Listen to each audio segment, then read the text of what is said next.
व्यवस्था से जो महत्वपूर्ण प्रश्नोत्तर थे उसमें से कुछ अन्य प्रश्नोत्तर को लेके आते हैं। पिछले कई वीडियो में हम लोग देखे हैं। अवचेतन से प्रयुक्त व्यूह रचना जो अहम को दुख चिंता से बचाती है कहलाती है रक्षा युक्ति।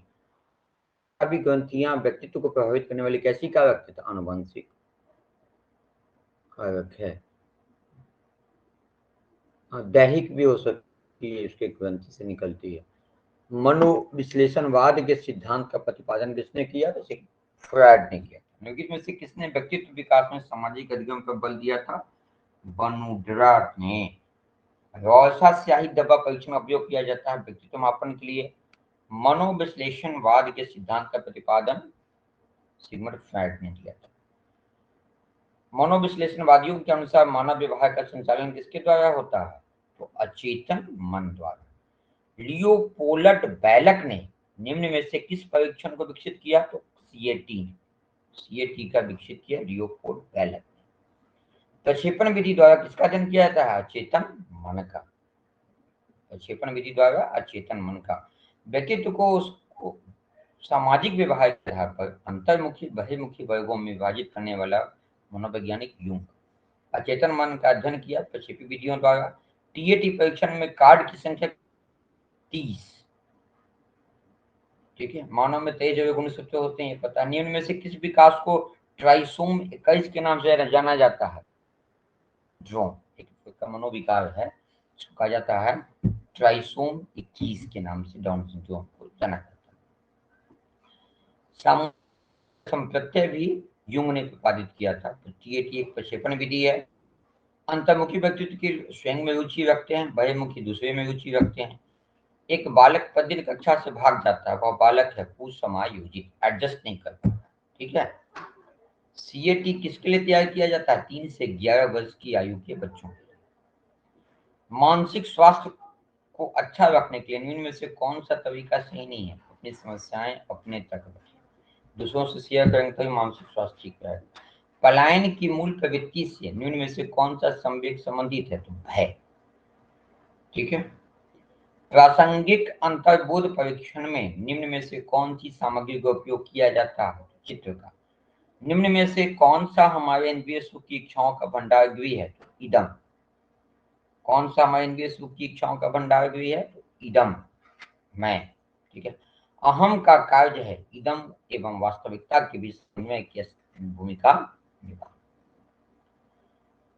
मनोविश्लेषणवादी सिद्धांत के जन्मदाता फ्रायड थे। 16 पीएफ प्रश्नावली कैटल के द्वारा तैयार की गई। इसके द्वारा? कैटल के द्वारा। अत्यधिक वाचाल, प्रसन्नचित्त और सामाजिक प्रवृत्ति के व्यक्तित्व को यूंग ने क्या नाम दिया? बहिर्मुखी। वाचाल है, बोलता है, दूसरों से बात करता है। अंतर्मुखी तो अपने में खोया। व्यक्तित्व की प्रक्षेपण विधि कौन सी है? तो रोसा स्याही धब्बा परीक्षण।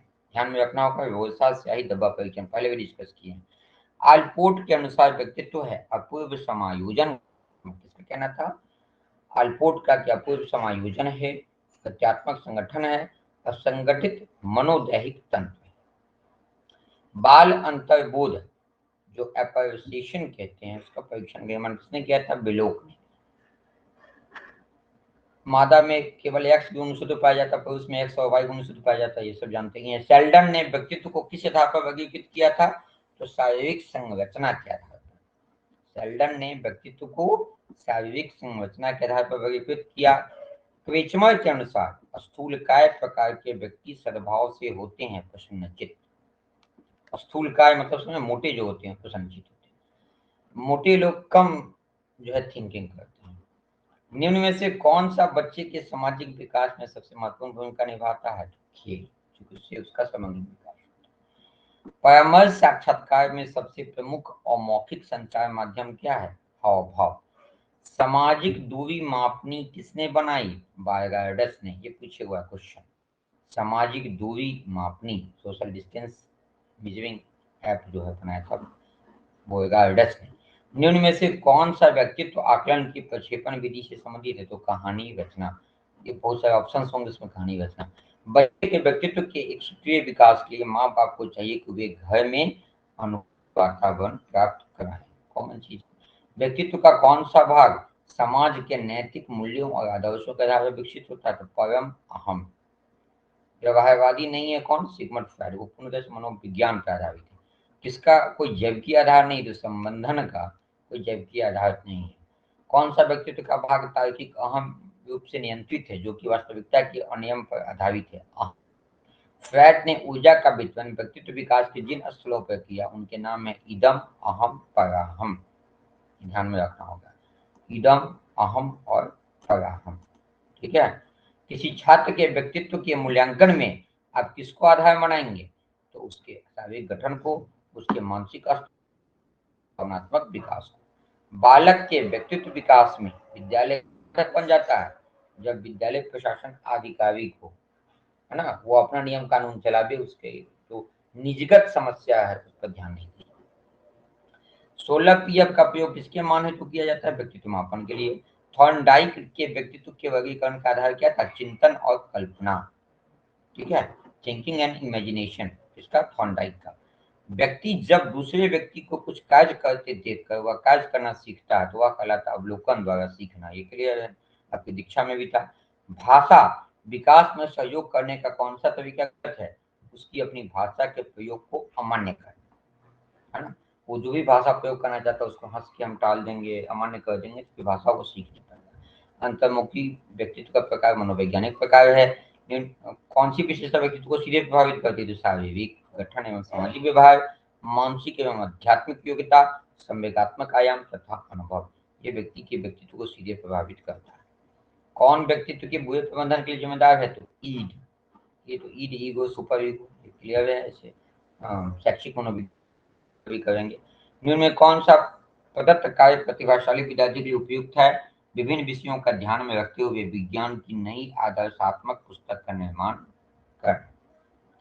निम्न में से कौन सा कथन बच्चे के विकास में परिवेश की भूमिका का करता है?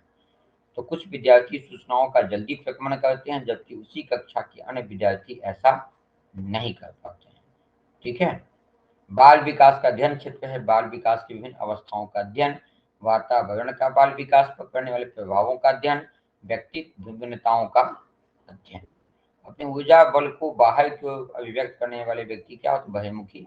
प्रभावी और अस्थायी शिक्षा ग्रहण करने विद्यार्थी के पास होना चाहिए योग्यता और अभिप्रेरणा का वांछित स्तर, दोनों होगा तभी वो प्रभावी और अस्थायी शिक्षा ग्रहण करेगा। योग्यता भी और अभिप्रेरणा का स्तर भी, वो दोनों दे देता है, उपयोग तीनों भी, चौथा कोई और दे देता है। गार्डन बहुबुद्धि के सिद्धांत के अनुसार वह कारक जो व्यक्ति के आत्मबोध हेतु सर्वाधिक योगदान देगा वह हो सकता है अंतर वैयक्तिक। आपकी कक्षा में कुछ बच्चे हैं जो गलतियां करते हैं, इस परिस्थिति का आपके विश्लेषण के अनुसार इनमें से कौन सा कथन सर्वाधिक उपयुक्त है? बच्चों ने अभी तक संकल्पना प्राप्त नहीं की है तथा आपको अपने शिक्षण विधि पर चिंतन करने की आवश्यकता है। ठीक है। बहुतात्विक सिद्धांत किसने दिया? थॉर्न। जो वे बालक जो अपनी आयु से एक दर्जा नीचे के बालक के लिए बनाए गए कार्य को अच्छी तरह संपन्न नहीं कर पाते हैं, उन बालकों को किस श्रेणी में रखा जाएगा? पिछड़े बालक। वे बालक जिन्हें अध्यापक के प्रयासों में प्रेरणा के माध्यम से सामान्य बालक की श्रेणी में लाया जा सकता है, किसको? पिछड़े को। किसने कहा बुद्धि सीखने की योग्यता है? बकिंघम। ये क्वेश्चन काफी इंपॉर्टेंट है। किसने कहा कि बुद्धि सीखने की योग्यता है? तो बकिंघम का कहना है। ठीक है। गैवेट ने बुद्धि को कितने प्रकार माने? 3। निम्न में कौन बुद्धि से सिद्धांत है? एक खंड का सिद्धांत, दो खंड का सिद्धांत, तीन खंड। गैवेट का 3 खंड था। वस्तुओं के संग्रहण का काल है 7 से 11 वर्ष। बालक में अमूल चिंतन का विकास हो जाता है 11 से 15 वर्ष। ये भी क्वेश्चन का भी इंपॉर्टेंट है, कई बार पूछे हुआ। बुद्धि के प्रतिदर्श सिद्धांत का प्रतिपादिक है थॉम्सन। प्रतिदर्श तो मॉडल जिसको कहते हैं, सिद्धांत का प्रतिपादक कौन है? थॉम्सन। और अशाब्दिक सामूहिक परीक्षण क्या है? आर्मी बीटा परीक्षण। Fully non verbal army beta परीक्षण। ठीक है। अब इससे आगे को हम अगले क्लास में देखेंगे।